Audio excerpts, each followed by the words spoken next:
अनंत चौबीसी जिने नमो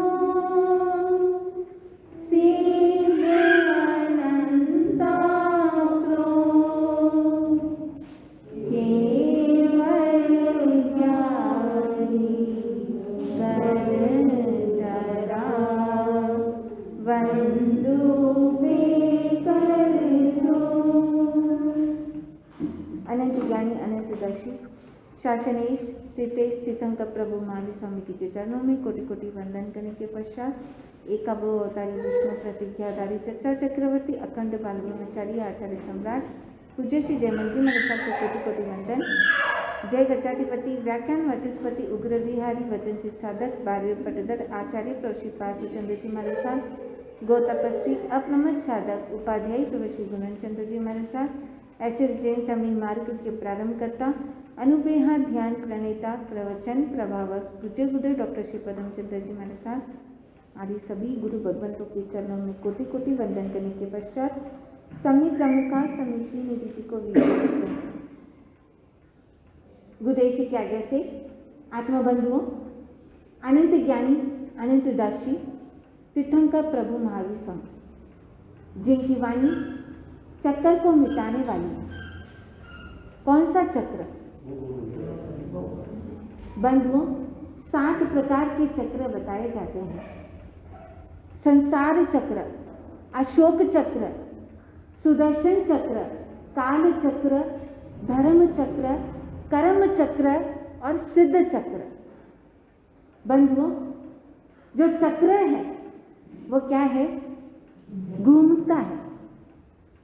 आप लोग कई बार अपने बच्चों को झूले खिलाने के लिए भेजते हैं, साथ में लेके भी जाते हैं। एक झूला ऐसा जिसमें घूमता है और उसमें वह बालक आनंद लेता है, उसे बड़ा ही आनंद आता है। बंधुओं उस झूले में झुलाने के लिए आप पे भी करते हैं।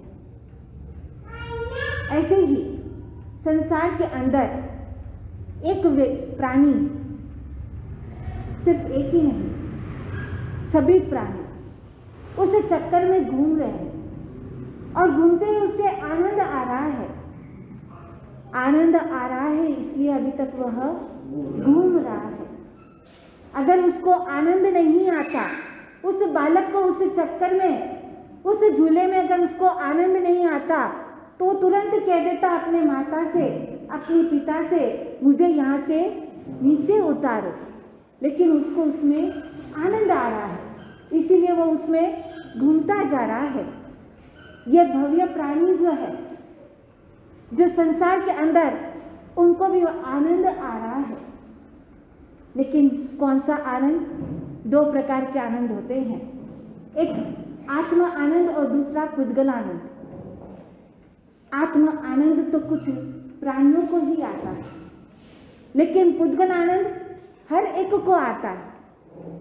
जो आत्मार्थी होगा उसके पुद्गल के स्वरूप में, उसके आनंद में वो रमन नहीं करता है, क्योंकि वो जानता है ये जो पुद्गल आनंद है ये मिट्टी खाज के समान है। खुजली आती है तब व्यक्ति खुजलना प्रारंभ करता है। उसको ऐसा लगता है कि मैं खुजलता जाऊं, खुजलता जाऊं, खुजलता जाऊं। लेकिन खुजलते खुजलते क्या होता है? वहां पर उसका स्किन जो है वो छील जाता है, कई बार रक्त भी आ जाता है। लेकिन उसको उसमें पहले तो बहुत ही आनंद आता है। मिट्टी खाज उछालता पीछे दुख की। बंधुओं इस संसार के अंदर, ये पुद्गल आनंद के अंदर व्यक्ति को इतना अच्छा लग रहा है और उसी के कारण से वो उस चक्कर में घूम रहा है, कभी ऊपर और कभी नीचे। वो चक्कर में ऊपर जाता है कभी, तो कभी वह नीचे आता है। ऐसे ही जो संसार के प्राणी होते हैं वे संसार चक्र के अंदर परिभ्रमण करते हैं। 84 लाख जीव योनि 4 गति के अंदर परिभ्रमण कर रहे हैं। तीर्थंकर प्रभु की वाणी उनको इसी संसार चक्र से दूर करने वाली है, संसार चक्र से मुक्त करने वाली है। जब तक ये प्राणी इस जिनवाणी का श्रवण नहीं करेगा तब तक वहाँ उसका वो मोक्ष का द्वार खुलेगा नहीं, उसे खोल ही नहीं पाएगा। कहते हैं एक व्यक्ति जो नेत्रहीन था, वह एक स्थान में फंस गया था। अब उसमें से वो बाहर जाना चाह रहा था। वहां पर बाहर जाने का द्वार था।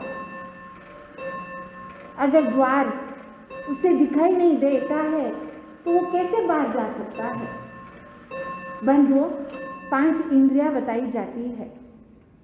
जो चक्षु इंद्रिय है जिसके द्वारा देखा जा सकता है और देखकर व्यक्ति कार्य कर लेता है, लेकिन जो चक्षुहीन होते हैं वो अपने अन्य इंद्रियों के प्रभाव से, अन्य बल प्राणों के द्वारा वे भी उस बात को समझकर अपना कार्य पूर्ण कर लेते हैं।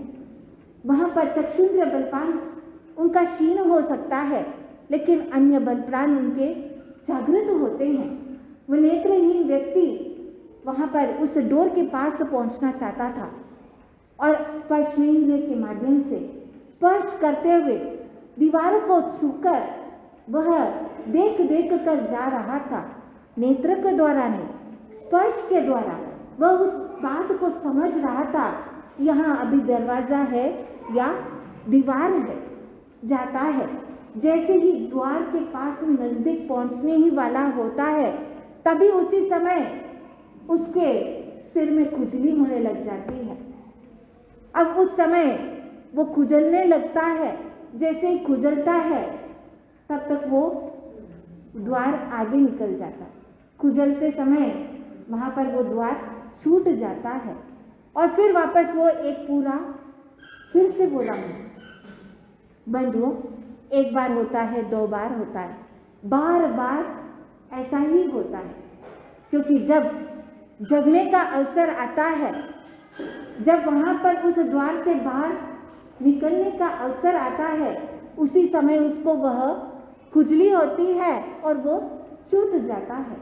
ऐसे ही ये जो जीव है, यहाँ पर इसको अनेक बार ऐसे अवसर मिलते हैं। मनुष्य गति को प्राप्त कर कर उसको ये सौभाग्य मिलता है कि वो अपने मोक्ष द्वार को खोल सके, लेकिन संसार के इस आनंद में ऐसे रूल जाता है कि वहाँ पर उससे बाहर नहीं निकल पाता और इसी के कारण से इसी संसार चक्र के अंदर वो बार बार जन्म का मरण करता जा रहा है। कहा जाता है, जयंती श्राविका में भगवती सूत्र के अंदर वर्णन आता है, वह जयंती श्राविका प्रभु महावीर स्वामी से प्रार्थना करती है, हे बनते, इस संपूर्ण लोक के अंदर क्या कोई ऐसा स्थान है जहाँ इस आत्मा ने जन्म और मरण न किया हो? तीर्थंकर प्रभु ने कहा, नो इत्ते समते। बंधुओं, उदाहरण देते हुए कहा, जैसे एक बाड़ा है, जिस बाड़े के अंदर 1, 2, 3 यावत 100 बकरियों को रख दिया जाता है।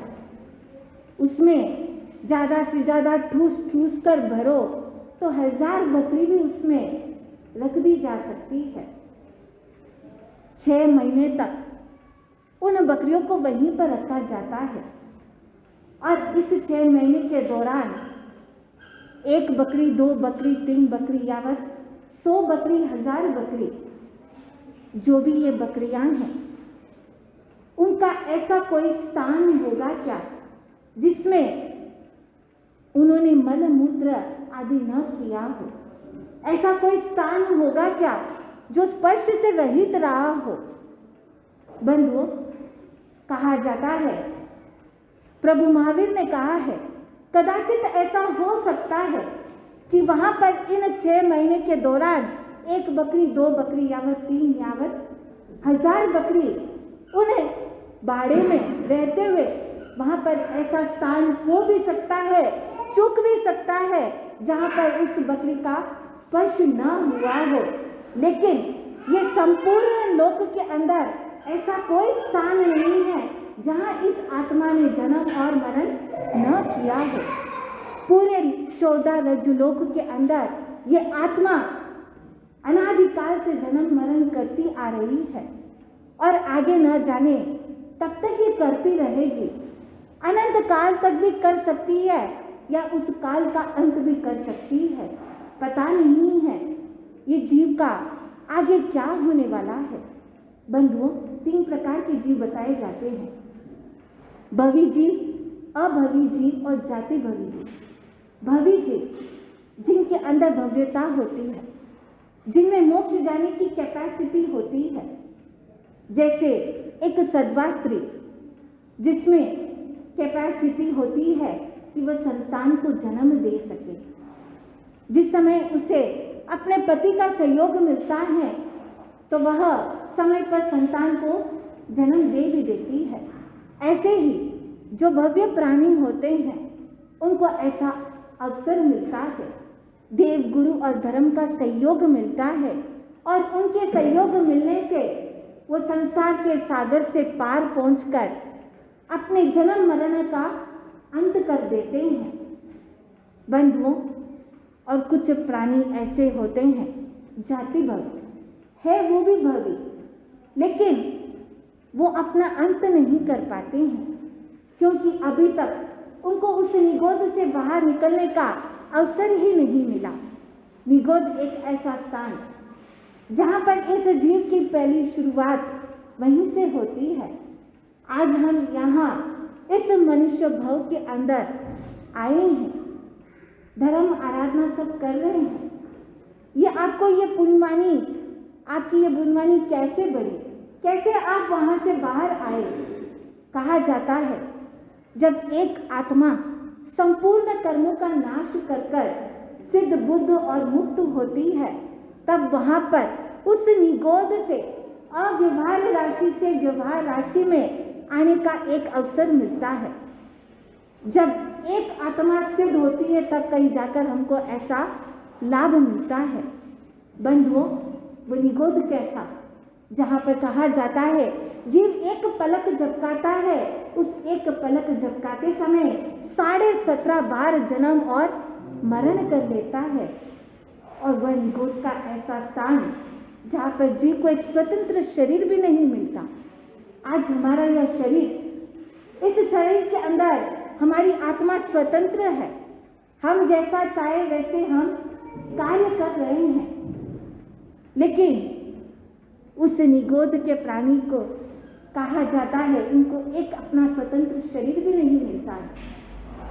कहा गया है, बताया जाता है एक प्रतर के अंदर वहाँ पर असंख्यात श्रेणी होती है। जैसे आप यहाँ पे जाते हैं एक गली के अंदर जहाँ पर असंख्यात बिल्डिंग होती है, आप गिन नहीं सकते उतनी लंबी चौड़ी वह गली के अंदर, गिन नहीं सकते उतने बिल्डिंग है। ऐसे ही समझ लीजिए एक प्रतर के अंदर असंख्यात वहाँ पर श्रेणियाँ होती हैं और असंख्यात श्रेणी यानी गिन नहीं सकते उतने श्रेणी में से कोई एक श्रेणी, उस एक श्रेणी के अंदर असंख्यात गोले होते हैं। असंख्यात बिल्डिंग में आप एक बिल्डिंग में चढ़ते हैं, लेकिन उस बिल्डिंग में असंख्यात फ्लोर्स होते हैं, गिन नहीं सकते हैं उतने फ्लोर होते हैं। वह फ्लोर गोले के समान असंख्यात गोले होते हैं। उस अनेक फ्लोर में आप एक फ्लोर चढ़ते हैं, वह एक फ्लोर ऐसे असंख्यात गोलों के अंदर एक गोला जिसमें कहा जाता है असंख्यात शरीर होते हैं। जैसे एक फ्लोर के अंदर वहाँ पर अनेक फ्लैट्स होते हैं, वहाँ पर असंख्यात फ्लैट्स है समझ लीजिए, और उस फ्लैट्स में आप एक फ्लैट के अंदर रहते हैं, वहाँ पर जाते हैं। कहा जाता है उस असंख्यात शरीर में से एक शरीर में से एक शरीर में अनंत जीव होते हैं। उस एक फ्लैट में जहाँ अनेक रूम हैं जो शरीर के समान, उसमें रहने वाले अनंत लोग। ऐसे असंख्यात प्रतर में, एक प्रतर में असंख्यात श्रेणी, एक श्रेणी के अंदर वहाँ पर असंख्यात गोले, एक गोले में असंख्यात शरीर और एक शरीर के अंदर अनंत जीव। तो अगर आप कैलकुलेट करोगे पूरे प्रतर और पूरे श्रेणी गोले शरीर को, तो वहाँ पर कितने जीव होंगे? ये इतने सारे जीव सुई के अग्रभाग में होते हैं, इतने सारे जीव उसमें होते हैं, इतना छोटा सुई का अग्रभाग और उसमें इतने जीव। और ऐसे वहाँ पर स्थान में जीव एक बार नहीं, दो बार नहीं, एक पलक झपकाते उतने में 17.5 बार जीव जन्म और मरण करता है। बंधुओं, ये जन्म और मरण क्यों कर रहा है? किस कारण से कर रहा है? कहा जाता है ये जीव जन्म और मरण कर्म के कारण से कर रहा है। आचारांग सूत्र के अंदर आता है, से आया वही, से लोहा वाई, से कम्मा वाई, से किया वाई। जो आत्मवादी होता है वह जान जाता है कि वह इस संसार के अंदर परिभ्रमण कर रहा है, तब वह लोकवादी बन जाता है। और जब वह लोकवादी बन जाता है तब वह यह जान जाता है कि संसार में परिभ्रमण मैं क्यों कर रहा हूँ, किस लिए कर रहा हूँ। कर्मवादी बन जाता है, अर्थात इस कर्म के कारण से मैं संसार के अंदर परिभ्रमण कर रहा हूँ। और जो कर्मवादी होता है यानी कर्म को जानने वाला होता है, वो यह जान ले जाता है कि ये कर्म किसके कारण से बंद होते हैं, क्रियाओं के कारण से बंद होते हैं, तो वह क्रियावादी बन जाता है। बंधुओं, ऐसे आत्मबोध होने पर वो संसार के स्वरूप को जान लेता है और जानकर इस संसार के चक्र से मुक्त होना चाहता है। मैंने बहुत बार जन्म और मरण कर लिया, अब मुझे जन्म मरण नहीं करना है, क्योंकि जन्म और मरण की जो वेदना है वो बहुत होती है। कहते हैं जन्म के समय जीव को जो वेदना होती है उससे अनंत गुना वेदना मरते समय होती है।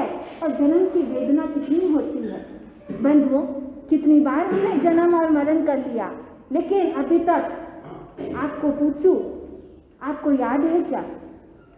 बंधुओं, परिवार वाले सब प्रसन्न होते हैं, खुश होते हैं कि आज घर में एक नया सदस्य आया है।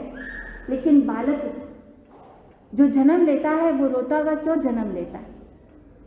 क्यों लेता है रोता हुआ जन्म? क्योंकि उसको जन्मते समय जन्म में दुख महसूस होता है। वह दुख कैसा होता है? क्या आपने कभी सोचा, जाना कितना होता है वह दुख? कहा जाता है हमारा जो ये शरीर है, इस शरीर के अंदर कितने सारे रोम होते हैं, 3.5 करोड़ रोम। और एक एक रोम के अंदर सवा रोग बताए जाते हैं। उस एक एक रोम के अंदर अगर एक सुई वहाँ पर इंसर्ट कर दी जाए, कई बार आपने डॉक्टर के द्वारा इंजेक्शन लिया होगा, नहीं लिया तो बहुत अच्छी बात है, लेकिन जिसने लिया है उसने उस इंजेक्शन का दर्द अनुभव किया है। वैसा ही इंजेक्शन का पेन वही सुई के द्वारा एक एक रोम के अंदर वो सुई डाली जाए। सोच लीजिए शरीर के अंदर 3.5 करोड़ रोम है और हर रोम के अंदर वो सुई एक साथ में दी जाए तो उस समय उस जीव को कितनी वेदना होगी। इतना ही नहीं, वह सुई डालने के बाद उसके ऊपर लेदर के बेल्ट के द्वारा उसको बांध दिया जाता है।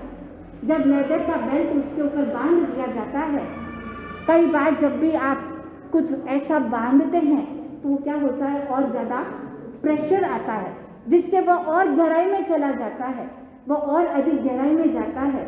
और उस समय उसको धूप में रख दिया जाए, लेदर तो क्या होता है, धूप में रखने से सिकुड़ जाता है, तो वह सुई जो होती है वो और ज़्यादा गहरी हो जाती है, घाव और गहरा हो जाता है, दर्द और ज़्यादा गहरा हो जाता है।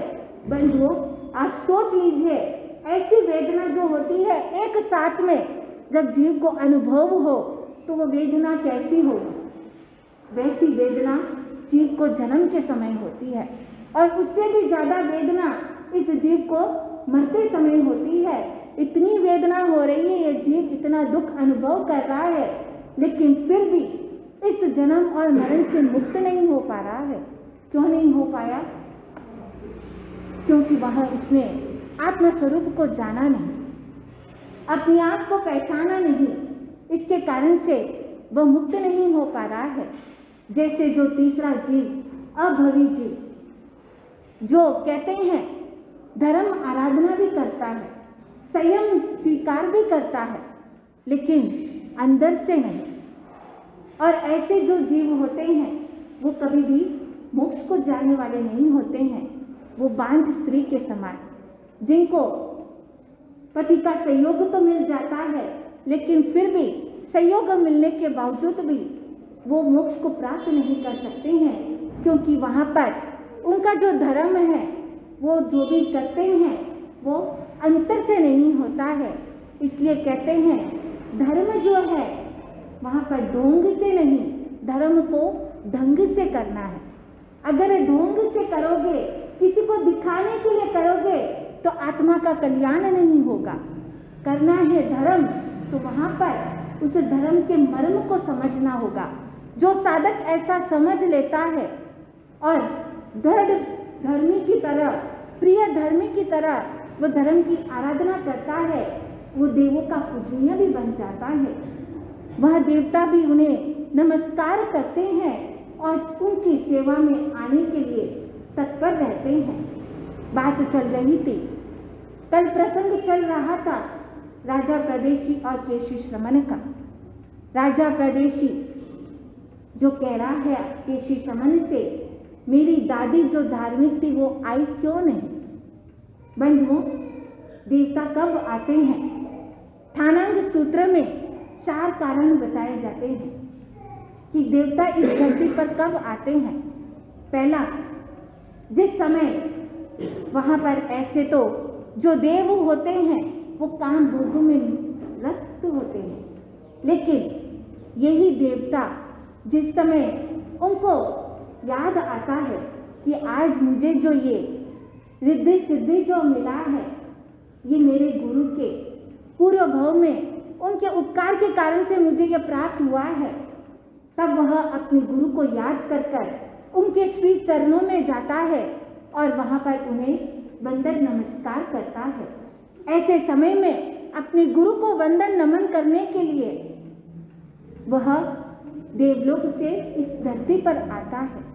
दूसरा कारण बताया गया है, जब वहाँ पर पहुँचता है, काम भोग तो उसे अच्छे लगते हैं, लेकिन उस समय वो देवता सोचते हैं ये काम भोग तो अच्छे हैं, लेकिन इससे भी ज़्यादा अच्छा, इससे भी ज़्यादा महाफल देने वाला वह है जब मैं अपने गुरु की सेवा करूं। इनका इतना उपकार है और उनके उपकार के कारण से ही मैं आज यहाँ तक पहुँच पाया हूँ। तब वह उस काम भोग को छोड़कर वो देवता उस धरती पर आकर अपने गुरु के पास में आकर उनकी सेवा करते हैं। गुरु के अंदर जो भी पंच महाव्रतधारी होते हैं, साधु साध्वी होते हैं, वो गुरु पद में आते हैं। आचार्य, उपाध्याय और साधु, ये 3 गुरु बताए जाते हैं। वह देव अपने उपकारी गुरु, जिनके द्वारा वह प्रतिबोध को प्राप्त किया, जिसके द्वारा उसके जीवन में परिवर्तन आया, ऐसे गुरु की सेवा में आने के लिए वह अपने काम भोग को छोड़ देता है और धरती पर आता है। तीसरा कारण बताया जाता है, ये देवता इस धरती पर क्यों आते हैं? जब उन्हें याद आ जाता है अपना पूर्व भाव, अपने परिवार के सदस्य, और समझ लेता है कि मैं जो यहाँ सब कुछ प्राप्त किया हूँ धर्म के कारण से, मुझे मेरे परिवार के सदस्यों को भी धर्म से जोड़ना है। बंधु, कितने ऐसे व्यक्ति होते हैं जो अपने परिवार के सदस्य को धर्म से जोड़ना चाहते हैं? बहुत कम मिलते हैं। ज़्यादातर तो लोग ऐसे होते हैं जो धर्म से जोड़ने की जगह उससे धर्म से विमुख करने की कोशिश करते हैं।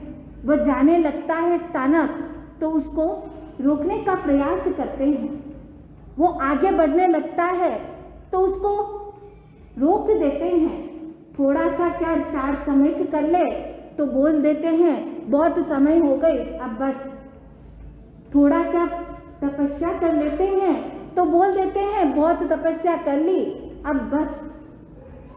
बंधुओं, थोड़े से पचकान क्या ले लेते हैं तब कह देते हैं बहुत प्रत्याख्यान कर लिया अब हो गया।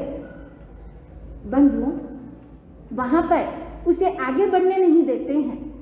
लेकिन कुछ ऐसे होते हैं जो अपने परिवार के सदस्य को धर्म के सम्मुख भेजते हैं और जानते हैं कि धर्म ही सच्चा रक्षक है। और ऐसे में वो देवता भी अपने परिवार को धर्म में जोड़ने के प्रयास के लिए वहाँ पर उस धरती लोक पर आते हैं। उस समय वो काम भोग को छोड़कर, उस नाटक नृत्य को छोड़कर वो धरती पर आते हैं। और चौथा कारण बताया कि ये देवता धरती पर क्यों आते हैं। जब पूर्व के भाव के अंदर कोई उन्होंने वचन दे दिया हो, कोई प्रतिज्ञा दे दी हो, तब ऐसे समय में ये देवता धरती पर आते हैं। बंधुओं, कैसा वचन, कौन सा वचन देने पर वहाँ पर देवता धरती पर आते हैं। वचन तो आप लोग भी देते हैं। जब शादी करते हैं तब आप भी वचन देते हैं। कितने वचन देते हैं? 7 वचन देते हैं। कहते हैं 7 जन्म के लिए आप 7 वचन देते हैं। यहाँ पर बताया गया वो देवता जो है वो वचन जो देते हैं उसको पूरा करने के लिए यहाँ धरती पर आते हैं। लेकिन आपके ये 7 वचन पूरे करने के लिए, शादी में जो दिए वो 7 वचन को पूरे करने के लिए, वो वचन कुछ और है। कैसा वचन? आज तो घड़ी में समय हो रहा है। इन्हीं शब्दों के साथ आनंद लिया।